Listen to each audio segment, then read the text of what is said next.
Hey guys, it's Marissa from KRETZ Customs coming at you with a build overview. Now, if you have a Ford Platinum that you're looking at building, look no further than this build right here.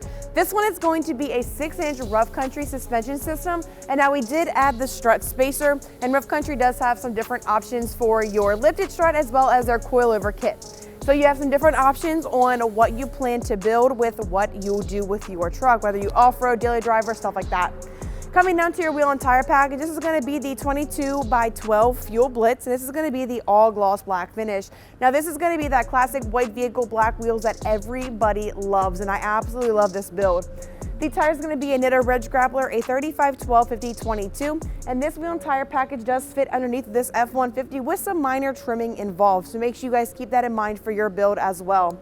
Now, if you guys like this and you're ready to build yours, you guys can check the link in the description, or you guys can take advantage of our 0% financing options with a link in the description as well.